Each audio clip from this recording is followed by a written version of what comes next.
everyone, and welcome back to our halftime show. Today, there's been a lot of hot takes. There has been, some rivalries. Whenever Magical's on a show, you always know there's going to be a villain. But to end off the day, we're going to go with something a little bit more wholesome. It is our segment, Send Pet Pics, Please, where we are just going to look at the players' pets.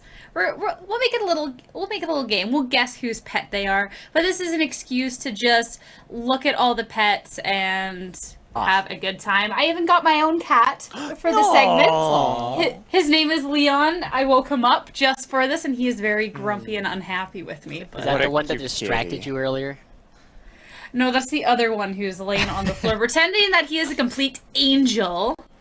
I see you, Kyla. I see you. Now let's talk about my own cats. Let's look at the players' cats. So first off, let's bring up the image. If you can guess the team, I'm going to give you a point. If you can guess the player, I'll give you 3. Isn't that Socks? That looks like Socks. Yeah, that's Bradley's. That's Bradley's cat. It is. Started off easy. It was in the Team Look at House tour, so figured you should know that. I've also seen pictures well before of Socks. Did you know that the reason why there's a notch cut out of his ear is because that means that he has been neutered or spayed? Oh, really? I did not know that. Yeah, I don't see it too much, I think, for pets, but for rescues or cats that live out on the streets a bit more. Yeah. Well, this is an educational segment. I didn't think that was gonna happen. All right. No, look at the puppy.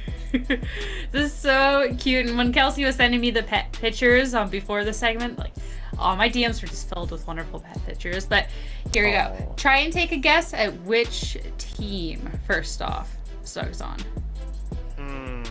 Guys each get one guess. I'm gonna go with Dignitas. I feel like I've seen this in relation to Golden Guardians before, actually. And it is like, looks like a golden doodle of some kind, so just fits. It is Golden Guardians, yes. Any idea on the player? Makes sense once you think about it. Oh, okay. I'm pretty sure this has been a player who is, this belonged to somebody who's been on Golden Guardians for a while, and so because of that, I'm gonna guess Chime. Yes, there you go. Let's go! Once you said, it makes sense who it belongs to, I'm like, it's Chime.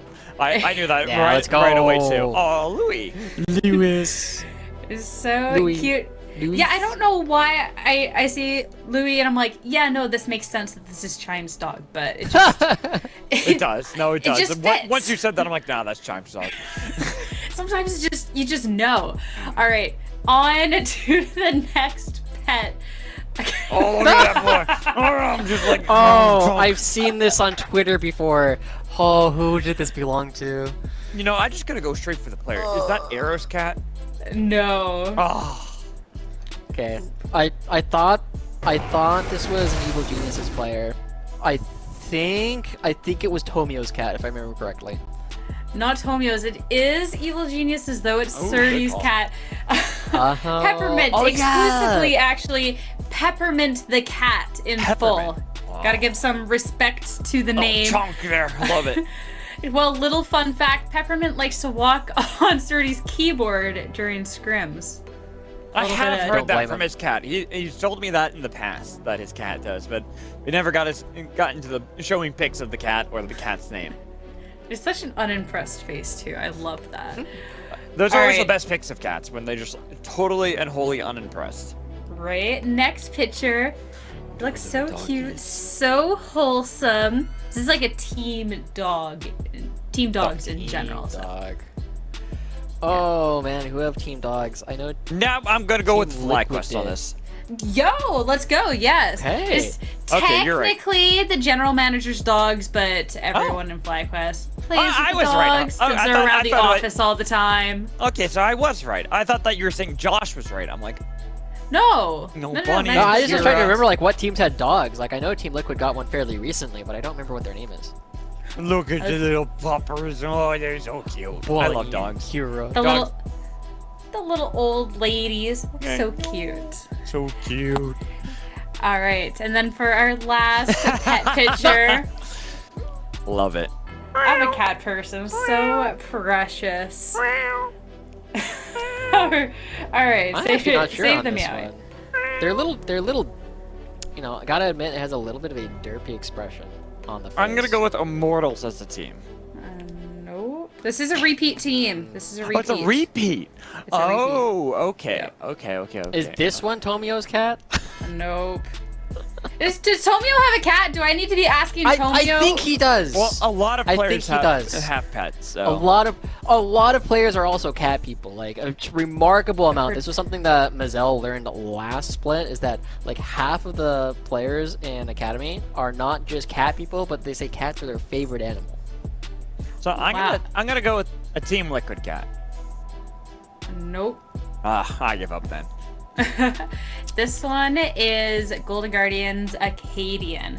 Oh. Her name is Ava, and a little bit of a sad story, and I was worried about this too. When I was sent the draft of this, the wording was Acadian lost Ava in May, which is sometimes referred to, you know. Yeah.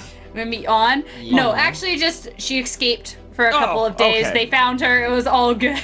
I was really worried when I Welcome read home, that. Eva.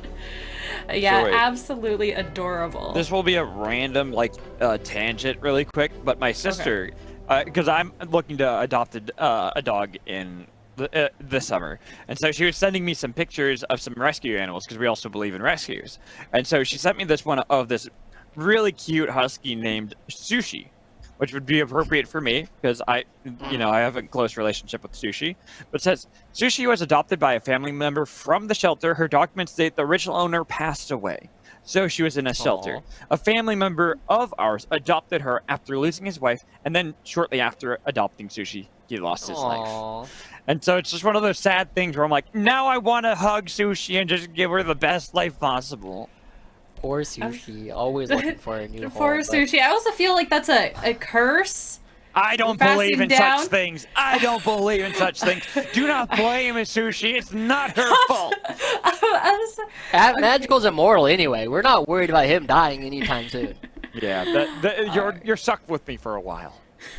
All right. That's the end of Send Pet Pics. And as much as I love just talking about animals and seeing all these cute pictures, I think we do need to get back to a little bit of League of Legends here, especially with the matchup that we just saw.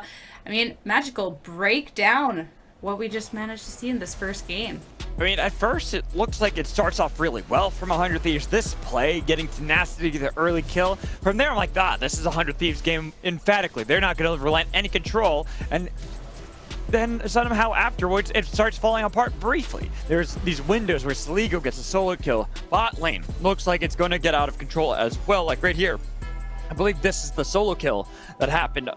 Well, it's more of just a no, it's not the solo kill. It's already from the shadows. From the shadows, where he was able to get the advantage against Tenacity, who had gotten that early kill, was able to still survive when it would have been difficult for them. Now, if I get to the point when he'd be scary, then afterwards, then we have this, where 100 Thieves are the ones making a great play, because Will is still the one member set in a good position, and he's able to fight back amazingly. And afterwards, they even get this pick with the charm. If you watch Cowrie, look at Jimmy and how he gets that kill and then turns the attention to Cowrie.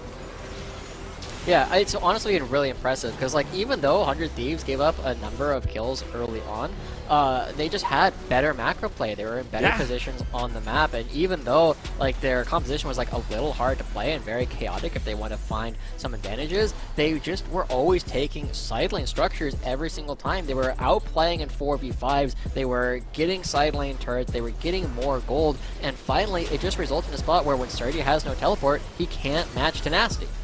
Like, right there, too. The Serdi was like, okay, I'm fine, none of them can kill me, and then Smoothie shows up, and you just see the attention completely shift over to everyone besides Serdi, knowing he's just a beefy boy. He's going to be difficult to kill. If we can just remove him, if we can take the rock and push it somewhere else, we can easily fight evil geniuses. Yeah, it's like CeeLo Green, forget you, I don't care about you, Serdi. There's not a good opportunity to try and take that one down. I mean, you're not, like, he's still alive. Yeah. They don't do enough damage to him. And that was a 4v5 fight. Keep that in mind. Most of these fights that went 100 Thieves' way were at a disadvantage.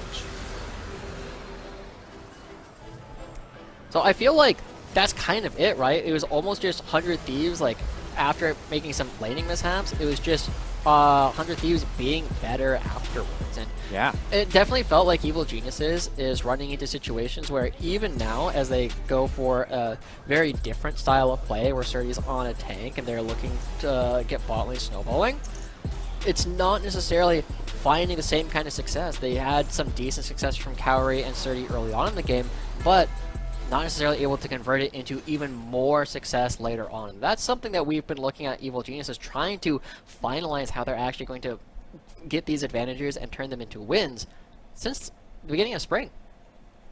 Yeah, well, I have to ask you too. Are you two ready for a game? Oh yeah, always. I'm ready. All right, it's time for Champ Select final game of the day to see if they can bounce back. I'll see you two later. Have fun. We shall have a Zero. lot of fun. We'll see if it's going to be a close game this time around, if Evil Geniuses can bounce back like they did yesterday against Cloud9, losing the first game and then trouncing in the second. But that's only when we get through Champion Select. 'Cause right now, we're seeing a double Marksman ban, taking away Kalista, Zeri, expected bans, but the Wukong ban as well to make sure Tomio doesn't have a good team fighter. It makes a lot of sense, right? If you put Tomio in a situation where he doesn't feel as comfortable, he's kind of been pulled around by some very strong voices, in particular Surdy and Cowrie on the map, always trying to have a bit of competition over who can actually have more Tomio attention in their lane. Last game, we saw Tomio looking for opportunities to come bottom lane, looking for ways to help Cowrie and Smoothie, but at the end of it, it was mostly just Will pushing him around as well, and with so many different ways that Tomio is getting pulled, feels like 100 Thieves were just able to pounce on the indecisiveness. And with that ban, the final one from Evil Geniuses on Graves, making sure that Will does not get that comfort champion this time around. He's got to see what else he's got up his sleeve. The Kindred, another thing that it's up the sleeve that they could easily draft for themselves. That's the one I would expect that they get, but not in the first rotation. Senna, still being up and available. I would expect that. There it is, the first lock-in. Once again, going to be picking that up, something that has been very strong for quite a long time, and now we're going to be seeing it going back over to BMFX. And Evil Geniuses, it looks like they have a similar answer to what we saw last game. I believe this was Lucian and Volibear, so very similar draft, except the Graves will not be available for Will. The Gangplank But the Kindred still does fine. Well, I'm also looking at the Gangplank that will be available for Tenacity this time around. That got banned in the first game. That's what was swapped out here. So if 100 Thieves want to draft, blind pick their top lane so early, that is an option they can fall back to. But I honestly would expect jungler and support from the side of 100 Thieves, letting the Gangplank go through into the next ban. Yeah, despite Tenacity claiming to be a man of peace, I'm actually really curious what Tenacity thinks about how he's going to be laning into Surdy, because blind picking Gangplank, while it's a very strong champion, we know Tenacity is quite good at it, we know that Surdy has a lot of carry champions that he's willing to play into it and kind of take advantage of the counter matchup. So Gangplank, very strong, but it's definitely a strong statement from Tenacity that I'm not worried about you. I know you are also LCS bound, at least that's the plan that Evil Geniuses have. I'm just better. And here with the Son of Tom Kench lane, as expected, the other pickup they'll go for, this Diana. The Diana could be something, but not without the Yasuo. That's usually the pairing we'll see. So they grab Lilia for either Will or Tenacity. Yeah, it's definitely another flexible choice. They have a magic damage source, and so that kind of allows Jimmy to play different things, but he's not necessarily somebody that we know for playing a lot of physical damage characters. And as we go towards the end of the draft, or the end of the first half of the draft, right, Lucian Nami still coming out for Cowrie Smoothie. They had limited success, right?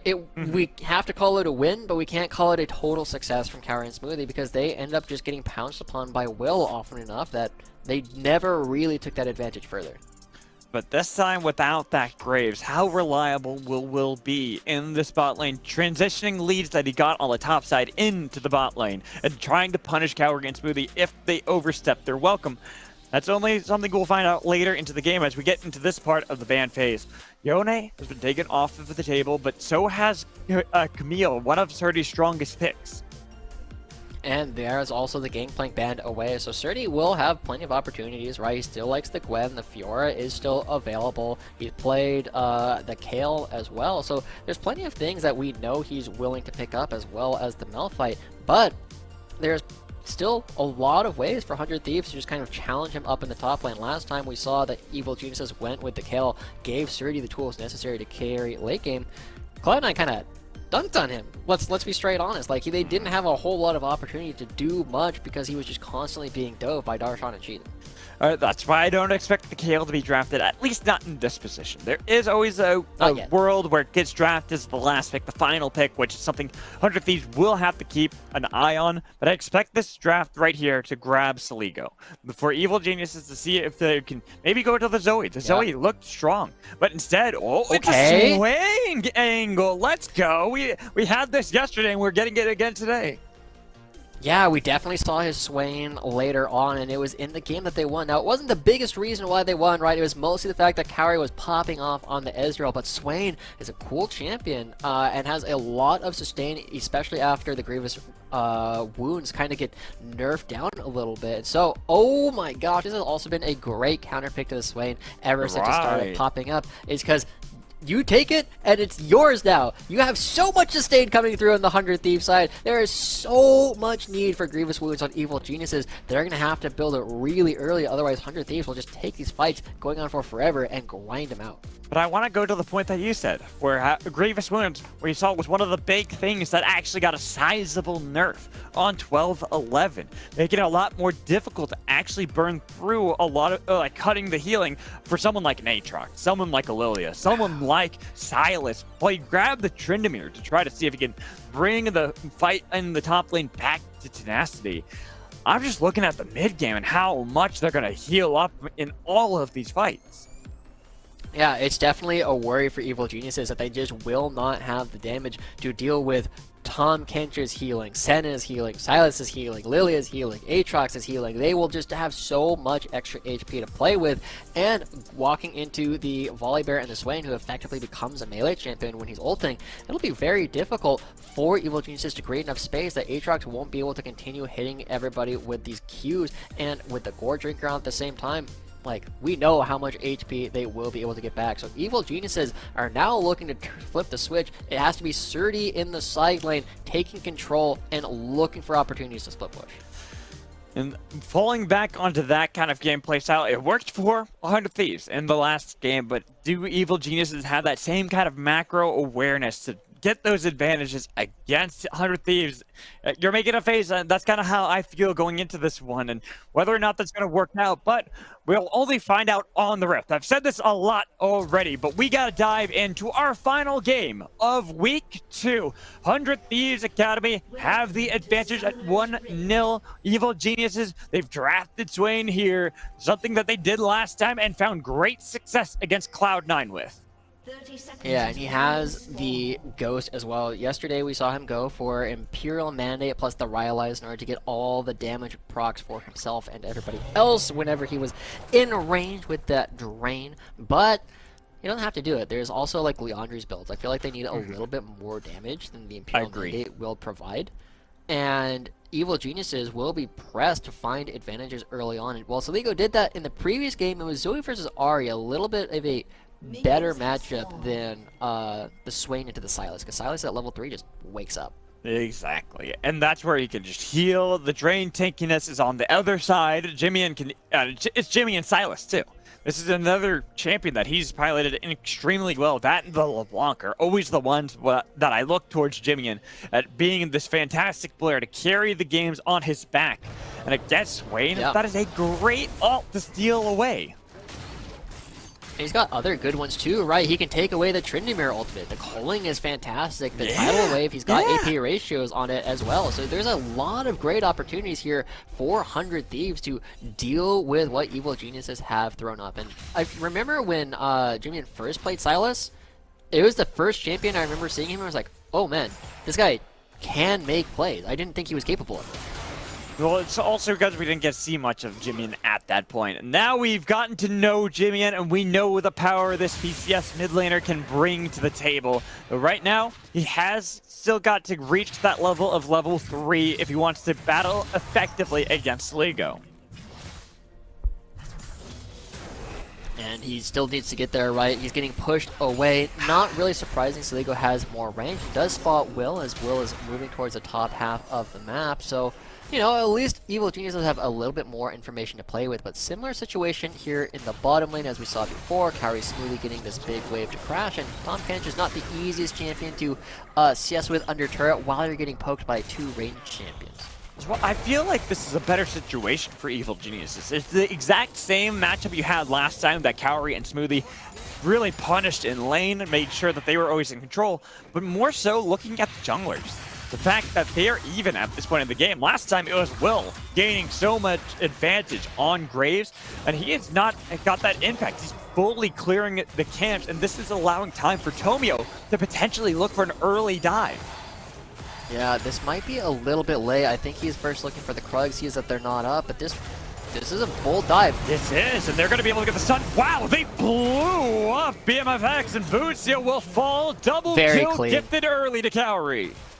Very clean coming through. The target selection was immaculate. Both Busio and BMFX die with their flashes still up. And we didn't notice this. They have double exhaust, right? Yeah. That was through multiple summoner spells at the same time that 100 Thieves were able to get. And Evil Geniuses, the confidence to actually make that happen, very impressed with it. This is the kind of lead they needed Kaori to find last game in order to really overcome some of the difficulties that they were going to have.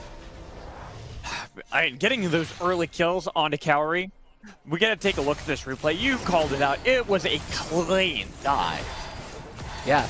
I mean, there's not a whole lot to criticize about this, right? They go for BMFX, they lock down a single target, and with the guaranteed crowd control, you know, you see the exhaust cleanse into second exhaust, one of the funnier things I've seen in a while, but it ends up working out. There are too many damage threats this early on.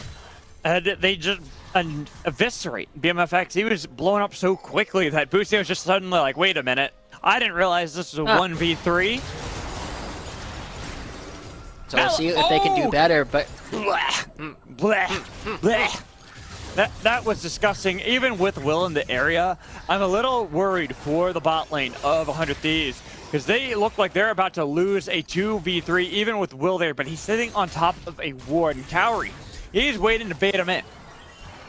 Yeah, he knows exactly where Will is. They have the Electria proc, and lethality almost kills him. I told you, he was just going to look for the kill. Now Will's here. Kaori could turn his attention, try to see if he can turn one back onto BMFX. He's running away, but the damage in from Kaori, he's shut down by Will. Hubris paying it back the side of Evil Geniuses.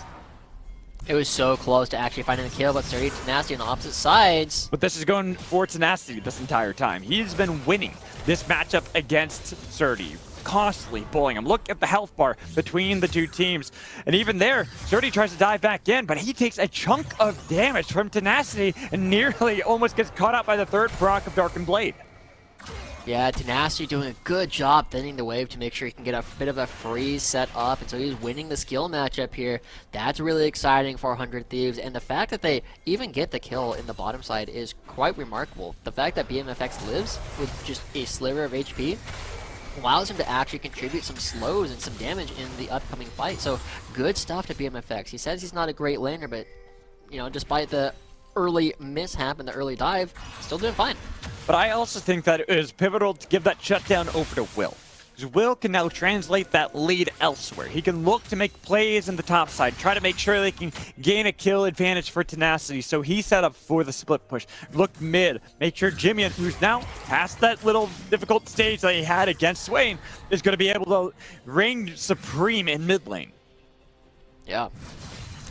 Will, we know, was a huge part of why they actually were able to win last game. The fact that he continues to go for this like Fortress or Black Cleaver build is really cool, because it means that even in compositions that don't look like they have a front line, 100 Thieves still have one. Oh. Oof. Ouch. They just don't have BMFX really having a good lane right now. You talked about how it's like, oh, he says he doesn't have the best lane. He got assistance from Will to make sure that he was able to gain a shutdown. Now, they've called down Tomio to do the same thing they did prior. Look for this dive on Busio. He's got thick skin, but there's way too much damage coming in from Kaori and from Tomio. But it was Kaori tanking the turret that entire time smoothly. He tried to see if he could trade the aggro and took a lot of damage backing out. Yeah, it was an exhaust for a cleanse trade primarily, right? A lot of HP is missing, but Tenacity, he's done this so many times. This is the third time I think we've seen him take away the red buff. Yeah, he just got that much of that much power in this top side of the map that he Oh. can reign over Surdy. Last time it was due to the tank matchup versus the Tryndamere. This time it is just Aatrox bowling what they had chosen. They chose the Tryndamere into Aatrox matchup, and it is not boding well for Evil Geniuses.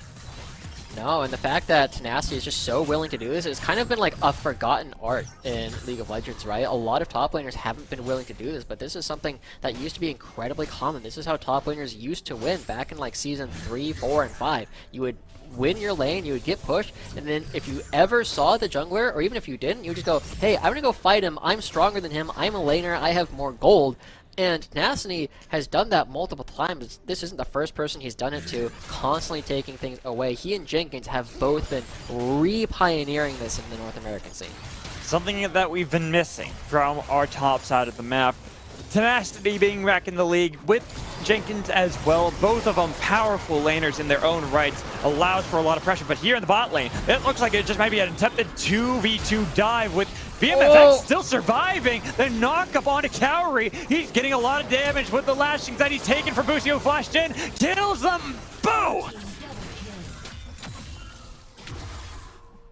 I'm shocked. I am absolutely flabbergasted. The BMFX living with less than an auto attack of HP, and BMFX and Busio turning the play. They catch Cowrie Head, no mana. And now we go mid lane, and look at that! Drain Tank for Drain Tank. Missing the pullback. That's still a lot more damage on the side of Saligo. Now it will be Jimmy attempting to regain his own health. The snipe from BMFX2 to turn around the mid lane. And Jimmy, he's feeling himself. He's feeling aggressive, but with Smoothie showing up on the other side, he knows he can't dive. Absolutely crazy. Jimmy holding on to the ultimate for so long. He waited until he saw Tomio before he even used that. Waiting to bait Saligo in before turning it around with the BMFX ultimate. Just feels like 100 Thieves are just do slightly better every time. Well, Cowrie at least will get himself some shutdown. Smart ward there placed earlier, spots out that Busio was by himself, and now we turn our attention to the top lane where Surdy is trying to duel against Tenacity, who's popped the World Ender, and here's going to be the lilting lullaby. Is it in time? The flash in! It's Surdy picking up a kill! Solo kill going over to Surdy, but the wave is going to be lost. The 1-for-1 is still a slight lead for 100 Thieves. You take it! But it's not solving the problems that they currently have, and that is the fact that despite the early dive coming through from Tomio, 100 Thieves, their bottom lane is now thoroughly even. And did they spot him?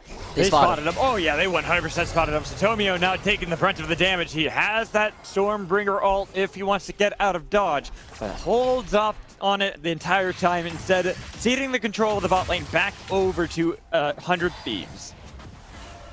And just looking at 100 Thieves, when their bottom lane is not behind, BMFX, like, he's a pretty decent team fighter, trying to stop the backs from Cowrie.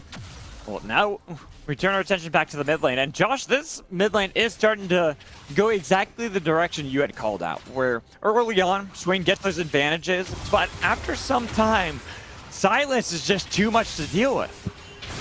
Silas is so difficult to deal with in the mid game, and as he throws out the counter ult, right, the Senna ult just catches them all. Oh, I didn't realize he shot that one-handed, but at the end of it, it's still a situation where Swain is the one who ends up going down in the long fight. Jimmy just in total control of the map, it feels like. And even look at the build coming in from Sligo. He is looking for the Leanders, but he's not going to have time to buy it when he keeps dying like that. Yeah, and stealing the ultimate away from Tomio. Tomio can't kill him. There's too much HP on Jimin. Still has the Kingslayer to play for.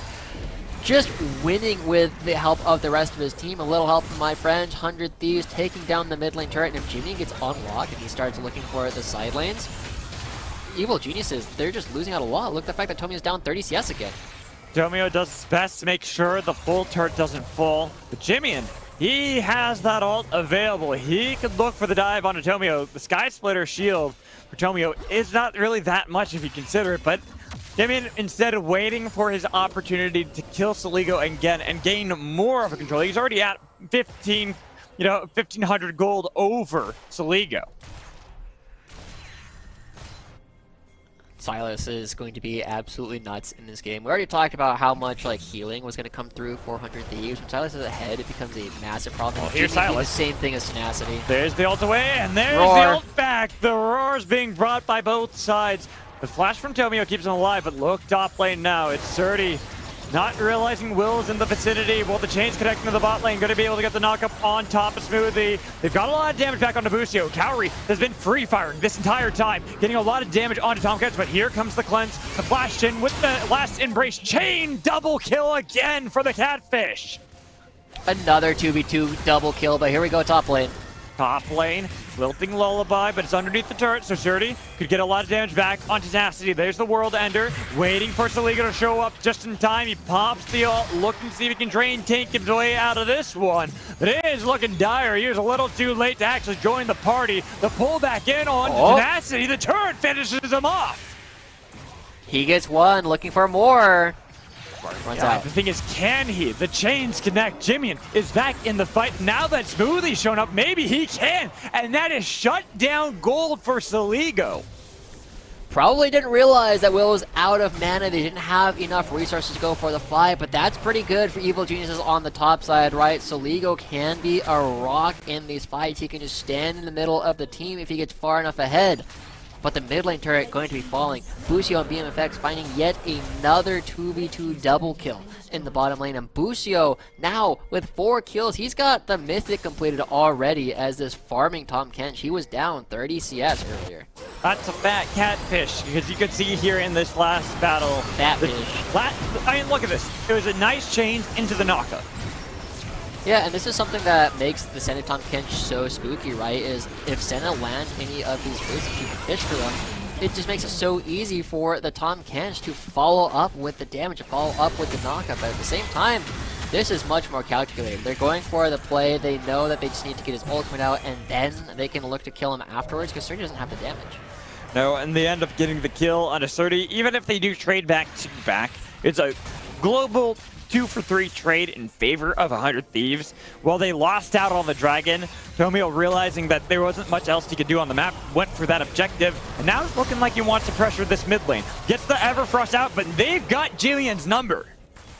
Okay, nice. They are able to pick him up. They're going to be looking to get a lot of damage here in the mid lane. They need to open up the map as well so they can start looking for these picks. And no, Will. Back, the Never move nearly catching out Will. Okay, so Evil Geniuses now in this position. Surdy is he's in a rough spot a little bit. Has He's the got red buff ult and should be and able to well, walk he's got away. ult, flash, and ghost. He should be fine. Yeah, he'll be okay. But it feels like Cowrie is not far enough ahead to really justify. What is this? Okay, we're done. He's not far enough ahead to necessarily justify like that first picks coming through. The fact that he is no longer going to be this insane damage threat in the mid game is a big boon for 100 Thieves, and I expect the 100 Thieves in the next Dragon and the Dragon after that are just going to group up and be like, yeah, we can fight you. Tom Kench, our support Busio, is now 1v1ing your mid lane. But he is also the one that has been farming up with that mythic 4-2. Yeah, you gotta give some respect. He's level 10 on the Tom Kench. He's only a level behind. In fact, he's got more gold than Saligo. Yeah, and that's a problem when the Tom Kench, even though it has 4 kills, right, because it is Tom Kench has more money than the Swain, they can just go for a lot of these fights, and there's not a lot that Swain can do. He doesn't have a lot of damage yet, even with the Leandri's burn over long periods of time. He needs these fights to go on forever. Forever and ever, and he can't really fight against Jimmy and solo either. He attempts to. He popped that ult pretty early on. Will secure blue buff. I'm more surprised that Jimmy didn't just steal away the ult and look for his own battle. I don't think he knows exactly where enough members of Evil Geniuses are, so I applaud the restraint coming through for Jimmy, but this is where we start seeing 100 Thieves really kind of take off, right? The 1-3-1 that has become more popular yet again is in full effect. Silas is going to be in one side lane. The Aatrox is going to be in another side lane. And with the better shot calling that we've seen, now that Busio is back in the game, they just feel so much more controlled, and they only really go for pushes when they know that they're going to be safe doing it. That's a big reason why Jimmy never feels like he gets caught out in the sides. No, because Busio's always there looking to make those calls. It's set up perfectly to be the leader that he's always been meant for 100 Thieves, and he's got all the gold to do so too. He is their front line. He is their tank that can sit in front and absorb all the damage that Cower can try to output. Even if he's got a collector, that's not really enough to cut through this catfish just yet. Look at that. Oh. He had to bail out when he notices that more members are there from 100 Thieves, while Tomio scares off the others. They peel back for potentially Jimian. Looking for the never move, did not connect from Saligo. Yeah, and you can just see 100 Thieves are just constantly challenging evil geniuses wherever they go. And as Tomio like continues falling further and further behind in terms of his actual economy, he's not going to be able to walk up. He's not going to be able to frontline. He's not going to be a damage threat with the chem tanks. No, I mean, yeah, he will be able to chase down people, look to see if they can lock down someone who's more slippery, like Jimian, like Will on Lilia, especially now that you have that Rift Maker completed. You've got these frontline tanks aside just Busio. Will dish out a lot of damage while absorbing a lot back. Yeah. You know, Eric would be very upset at me for saying this, but I have to say it now that it's in my mind. It is, it's Willia. Will, oh god. Willia? It took me a second to realize what you were saying there. Jimian, that was a nice use of the Everfrost. He stole away the Silas ult, but Silas, it's too much damage from the side when you have 4 members surrounding you from Evil Geniuses at the exact moment that a dragon spawns. Hey, Alex, you know what happened? Jimian got caught in a side lane. Yeah, he did. It happens! It can happen! It does happen! Evil geniuses pick him up, and they grab the next dragon as well, putting them halfway to the soul, and the fact that the UI... Oh no, it hasn't died yet. Okay, just kidding. I thought we were going to get a Hex Soul, and Hex Souls are absolutely nuts, but as it goes down... It's Cloud. Oh, okay, that's actually like not super helpful for them. No, if it was Hextech, this would be... If it's Hextech, like that's a real win condition. Right. That's where 100 Thieves cannot relent any control of the dragons over to Evil Geniuses. Neither would Evil Geniuses want to do so towards 100 Thieves. Now, Zerdy, he's in a little bit of danger. He's able to dodge away from a lot of the skill shots from 100 Thieves. He's still taken pretty low, waiting to see if he can battle it out, but look at where Tomio is. This would be a dire fight to actually commit to. Yeah, Jimian on the bottom side. He's going to be looking to try and push things Saligo. up, but he doesn't have pressure yet. Jimian got caught out. Now your turn, I suppose, but they do have more reinforcements this time around. And look at Tomio rushing in. He's got the stun on the Will with Zerdy barely alive on the other side. He flashback. Zerdy has Saligo in tow. Saligo is still alive, but is he long for this world? He's trying to absorb the much again, but he's shut down. Both killed off the mid laner and AD carry. But Zerdy flashing in, looking for the kill onto Will, onto Tenacity, onto whoever. But the killing spree, Tom Kench, Catfish, and the rest of Evil Geniuses. And Jimian with the undying rage on the far side. It feels like none of these guys can die with how much sustain is coming through. BMFX was launched out of that fight for a good portion of it, and now 100 Thieves feel confident to actually start up the Baron. It was a total rout yet again from 100 Thieves. They take control of the map, and Tomio, where's he headed? He has to know this is happening, but he can't go for it. I was about to say, what can you do? There's not really a good way to try to dive in, even if the members of 100 Thieves are fairly low. He can roar. He can roar, he could try, but he would still die. Even if they secured it, it only will delay a bit. They need to make sure they're finding plays elsewhere, but we take a look at this, and it starts off with Saligo caught out of position. Yeah, and Jimian is a bit too far away, but watch how Cowrie has to play this fight, right? He's looking for his ways back in, the culling is coming through, but he can't really hit. He's spending most of his time trying to get BMFX, but as BMFX leaves, Cowrie is just like, huh, well, I am now hitting the Tom Kench that was 1v1ing me earlier. This seems to be a problem, and everybody's just healing back up. That's what happens when you have Ascena, you have Silas, you've got an Aatrox. Even Lilia, they can all heal up so efficiently. Right there, Jimian, he dives, and since he stole the ult, he survives. Such a crazy fight coming through. 100 Thieves yet again finding large advantages, and now that they have the Baron buff, the split push, the 1-3-1 is yet again coming alive. Jimian's in one lane, Tenacity's in another, and it's so difficult to engage on Senna Tom Kench. It's one of the best reasons to actually pick this champion, or this champion combo, is because it stifles so many of your opponent's options when they go for a lot of these fights. So Evil Geniuses, they now have to pick one of these 3 Hydra heads to chomp down on, but the problem is, with a Hydra, you know what it is, Magical? What's that? 2 heads always take its place.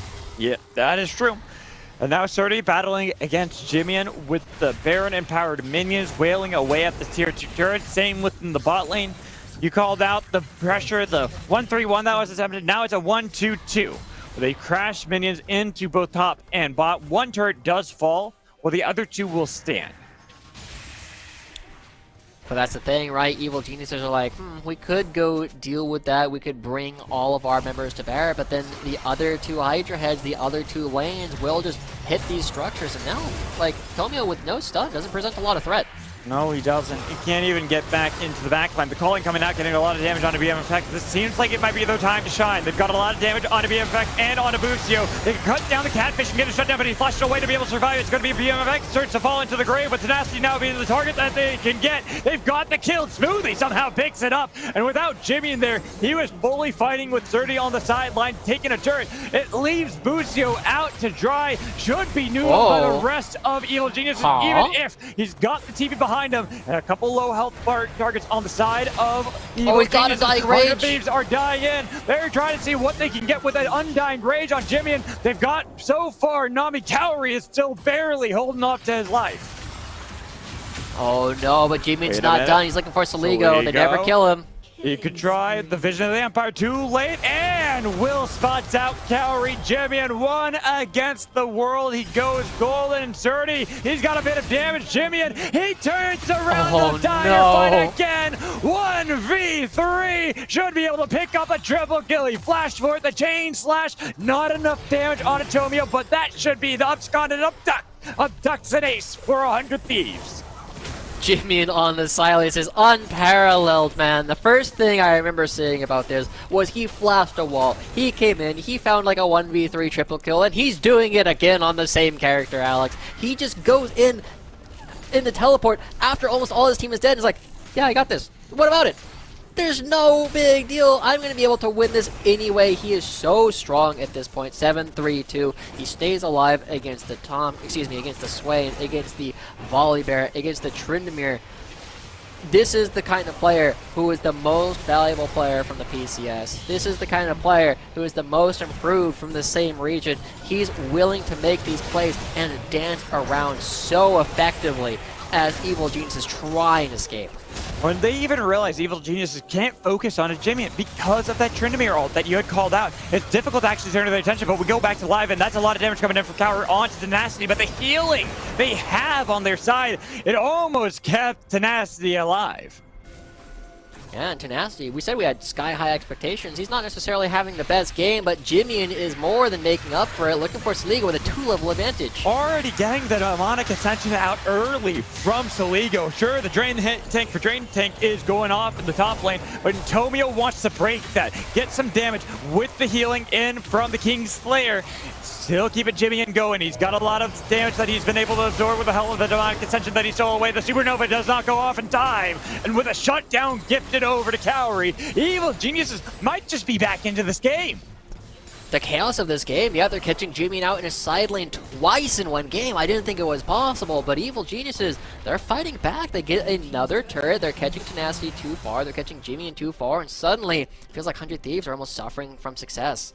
They were so good in game one. They controlled so much space that they feel like they can do the same thing yet again. But the people who need to be part of these fights aren't always there. They just brawl it out as a full man 5 unit, but they haven't been able to make that work in their side lanes. You know, well, Jimmy is incredibly strong. Tenacity, I don't know if he beats Zerdy anymore. I don't think so. Looking at the items built up, the Grievous Wounds for Zerdy to kind of cut through, as well as the Navari Quick Blades to reset and get more healing, more dashes around, will make it difficult for Tenacity. But the big eyes that I want to bring our attention to is Cowrie. He was given a lot of gold, the double kills as well as the shutdown from the last fight. So he's got a Lord Dominic's regard, and he's looking to build up towards the Storm Razors. If that looks like a Storm Razors, right? Or is that going to be a Rapid Fire? No, Rapid Fire. Yeah. He selects the rapid fire, makes a bit more sense to me in the long run. But we're also noticing that a lot of members of Evil Geniuses are being forced to itemize Grievous Wounds. It becomes less useful, right? When you already have better Grievous Wounds on your team, it's just less efficient goal. And Smoothie has the Putrefier, but because Surdy and Saligo are split pushing, they need the Oblivion. They need the Executioner's Calling. And with them not here, nor having TPs, they got Ghosts to join in fights quickly, but it's going to take some time. Tenacity doesn't have his TP either, and with Jimmy being spotted out by Cowrie, they should know something's up, that there's some attention needed elsewhere, and they do. They read that there's a fishy situation, but they don't actually look inside of the pit just yet. They need to place a ward down. There it is. Going to be able to spot it out at 50% with BMFX taking the calling, but still alive. Still going to be able to heal up his team with Tenacity waiting for the flank with Jimmy. They both have a side angle. Smoothie nearly caught out by Jimmy. You always got to fear Silas when he goes in. They just go right on back to her. Remember how much sustain this team actually has. Will effectively doesn't take that much damage from this Baron even as he hits it. BMFX has heals. Busio is going to be able to heal as well. Look at Tenacity. Saligo nearly spotted out Tenacity, but they don't know Jimmy's still on this flank. They will be pinched soon. It's down to 25% health. You gotta fight around the Texas Bullworm sometime soon, Evil Geniuses. Otherwise, you're gonna collapse on right now with the Lilting Lullaby. There's gonna be the tidal wave to create a little bit of distance, but Saligo has to go golden immediately in the Demonic Ascension with the Stormbringer on the other side. They have been found. 100 Thieves chasing down, getting a double kill for Will on one side. BMFX getting a second kill of the game. The slam down of Tenacity. Only Surdy getting one kill back, but they can chase him right to his fountain. 100 Thieves have won this game. 100 Thieves in total control. They're just waiting for Evil Geniuses to come in. They're waiting for all the wards to disappear so 100 Thieves can actually get the fight started. They're showing that they are ready to play. Will, 7-0-4, still deathless on the game, and Surdy the only one trying to stand against them. He's got 15 seconds before anybody can help. And he doesn't even have Undying Rage either. He does not get away. Tongue Lash Busio. This is 100 Thieves with Busio. You better watch because they're creating a legacy and they're starting off this second week strong, showing once they've got their captain back on their team, their roster, they can make plays, they can pad the KDAs at the bitter end and continue to be dominant in the academy as they look for one final play, one final pick. Let's see if they can get the double-digit kills for someone on their team. It's all at the fountain, and it's a double kill that will end the game off for Jimmy. And they end with such high health bars as well, Alex. It doesn't feel like there's anything that Evil Geniuses can do. Ground to dirt and these long team fights. 100 Thieves looking so strong yet again. It took them a moment to figure out exactly how they wanted to play it, but once they are of the same mind, there's not a lot that other teams can do about it. There's so much raw talent on this team. They're just ready to go. They will mechanically outplay you. They will outplay you on the map. It's starting to feel like we have our two top contenders as we start looking towards the end of the season in our only second week. With how well 100 Thieves Academy and Team Liquid played today, it was fantastic League of Legends from both squads. Obviously, we'll be hyped to see when they face off against one another, but for now, we're going to toss it to a break. When we come back, we'll have our host Sierra back with another interview, so make sure you stick around.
Hello, everyone, and welcome to the Verizon post-game interview. I'm sitting here with Busio after the great win in our final match of the day. We missed you on the first week of Academy, but how was the rest of the boot camp?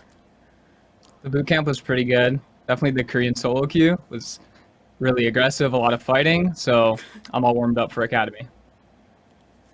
Ooh, it definitely seems like it. But missing week 1, did you get to catch up on any of the action? Or you just, oh, we're just going to hit week 2 and pretend it didn't happen? Like, what do you think of Academy so far? I just kind of came in, started playing with the boys. It's pretty fun. Nothing really too different. Okay. So you got to go, obviously, to the boot camp. You were there a bit longer, and you're saying solo queue is aggressive. You're feeling warmed up. What should we expect from you heading into Summer Split? Well, I definitely want to be more of a team leader with like macro because previously our team leader was Kenvi, but I kind of want to take over some of his responsibilities, if not all of them. And then another thing I want to work on is just my champion pool because Tom Kench every game, like today, I don't have that much impact. I'm just kind of chilling, but I definitely want to find more ways to have variation in this meta. Okay, and then is it just that you're inspired that you want to be a team leader and have that voice? Is it because you're having this bit of experience? What makes you want to be stepping up into that role? Just like right now on the team, like as you saw in the Baron in game 2, we don't really have that much of a sense of direction, so I just want to make everyone on the same page. Okay, even without that sense of direction, 100 Thieves have been doing really good so far to end off the second week. So do you think that just getting that figured out, maybe a couple of other things cleaned up, that this could be the team to finish top of everything this split? Yeah, for sure. I think all of our players are pretty talented. Like, Tenacity is just going up 100 CS almost every game. Will is really good. Jimmy, of course, has those pop-off moments. And then me and BMFX right now, we're getting a little random, but we'll definitely work on it. There's plenty of time to be figuring that out. But you're right that there's definitely a lot of talent in the team. Even Joshi was giving a list of players that should be next in the LCS, and your name and Tenacity was among them. Do you believe that to be true as well? Yeah, I definitely think Tenacity is LCS ready for sure. And I think I'm really close to being there. Just got to get a little more consistent and I'll be ready. Awesome. Then that's definitely something you can work on during the split. But during this, is there a team in particular or a player in particular that you're excited about facing against later down the line? Yeah, definitely TL and Isla because obviously last split we lost them in the finals and Isla played way better than me. So I'm going to get him back. That's a good statement for sure, because Ayla is definitely one of those people that we've also been hyping up like, oh, this is a person who is ready. This is someone who's going on to LCS. So it's a showdown that I'm excited for. Well, I'm going to let you go, but before that, any final words, any shout outs that you might have? Shout out to my team. I came in late, but they just let me come in, play my game, and we're having a lot of fun. Awesome. Well, with how you're playing, I'm definitely sure I'll be able to talk to you again. But until then, thank you for sitting down with me. Have a good night. Thank you. You too. Thank you. It's for us. Time to wrap up and close the show. I'm liking what I'm seeing from 100 Thieves so far, Joshi. I'm not gonna lie. They're looking good. We knew that they were Yeah. going to be strong going in. They've been living up to the hype. And, you know, I love what Busio says, right? The confidence to say, oh, yeah, I want to play against Team Liquid again. We took them to 5 games last time. I want to show that I have improved. And we've definitely already been seeing a little bit of that. Taking, you know, what was one of our best AD carries last year, plus a veteran LCS support, and finding 2v2 kills with a rookie alongside you. Can't ask much more than that. Yeah, though I forget which one of you two said this, but you said that 100 Thieves was one of our top 2 teams. So Team Liquid, 100 Thieves. Are we ignoring FlyQuest? Do we not think FlyQuest is there? Is it just a moment? What's going on? I mean, they are our top 2 finishers from spring. They both were the 2 in finals, and we're looking at both of them in that form that we saw in finals. So at this rate, Okay. they are our top 2 teams, and especially if they can both maintain this kind of speed, it will be a big test for FlyQuest next week going up against Team Liquid Academy, whether or not they're going to be in the conversation as well. But right now, it's got to be focused on Team Liquid and 100 Thieves. Okay, just the losses the 100 Thieves have taken, just they don't have their full squad. They're still coming out here to play. They deserve to have a better record. We saw like FlyQuest go up against 100 Thieves, but we also saw that the version of 100 Thieves that they played in week 1 is not the same version of 100 Thieves that is playing right now. Like 100 Thieves took a moment to figure things out. Tenacity was still coming back from the Korean boot camp. They didn't have a whole lot of time to scrim together, but now it's a whole different beast. That said, FlyQuest is a very talented team as well. We knew this going in. We knew that they were going to be looking quite good. I don't think that they are necessarily a top 2 team, but top 4 very easily. Okay, just wanted to pick your brain a little bit about that because the record's looking good, but we'll see how things shake up down the line. But we're getting to the end of today's broadcast, which does mean that it's time for our Samsung Fast 5. Chance to see who's hitting the marks fastest in the game. Okay, what's the matter? That? What's that? Have you noticed that both Jan and Ayla are full like 25% faster than everybody else? Yeah, that is pretty absurd. Let's look at Jan's. My God. Oh, my eyes hadn't gotten to that part of the graphic yet. I'm not gonna lie. I was trying to take in everything else. Wow, that speaks volumes. Yeah, it does. That's kind of what we expected. We're already prepped for that. We saw a little bit of... we didn't see a little bit. We saw a lot of that today from both Jan and Ayla. Playing different styles as well. I'm glad some team learned to ban this area, but the Ezreal's still a difficult thing to deal with. But I actually got to go up to the top lane and look at Kumo and how he's able, in just 1 week, just this 1 week of play, get himself up to the top of that standings as well. It's honestly why I think him versus Philip is a hard argument, because both of them are such talented top laners. The only other thing I kind of want to point out is Saligo, right? Like, his is fast, but we also have to remember he built a support item, right? Imperial Mandy a little bit cheaper, but still a full minute faster shouldn't be that much faster. So props to Saligo for also staying on top on a team that is not necessarily having the same level of success as Team Liquid and FlyQuest. Yeah, definitely. Well, we had a short week, guys. It's only 2 days. It feels kind of bad, but next week, at least, we're going to have 3 full days of Academy games to bring to everybody. So it's going to be a good time. Don't worry. There's going to be more League soon, so make sure to tune back in. Squads are getting their full rosters together. Everyone's finally making sure they've gotten that dust off of their shoulders. They're feeling good. I'm excited to see how things are going to be shaking up, Joshi. Yeah, I'm definitely excited for our matchups that we're paying attention to. CLG versus 100 Thieves. CLG has been looking quite strong overall, and even with Meech coming back, I have to imagine that they probably had success over on the other stream as well. So that could be a really big test for both these rosters, see how they're likely to shake out. I think 100 Thieves are favored. CLG are still going to be swinging. Yeah, I kind of was looking to see who plays next week, like beyond that, and obviously, we already kind of alluded to it. Next Friday is going to be the Team Liquid versus FlyQuest matchup. That will be incredibly exciting to see how that will play. As well, I'm curious to see if next week, that's when Cloud9 get their full roster together. If King and Destiny will be playing kind of like a similar beat that we saw in the spring. Whereas week 3, when we got Malice in to play full-time, they had the full roster together. Could be similar here for Cloud9 going into week 3. Yeah, it took them a day to figure it out, but after that, Cloud9 were rocking the rest of the summer. Can't wait to see that. That is, of course, the end of today's show. Real fast, both of you, about 3 words to sum up how the second week of Academy is. A nice way to close off today. Joshi, I'll start with you. Magical looks like he's thinking about this. Speedruns and bangers, right? We had some very fast games coming out from Team Liquid and 100 Thieves, and then, of course, our middle set where we got to see FlyQuest and Immortals play against each other. Those were drawn out, those were back and forth, and they were incredibly even the entire way through. So the fact that we get to see both styles of League of Legends being played in a single day, in a single stream, is a treat for everyone. Need more bangers. Okay, next week. So thank you so much, everyone, for tuning in. Thank you, you two, for being lovely as always.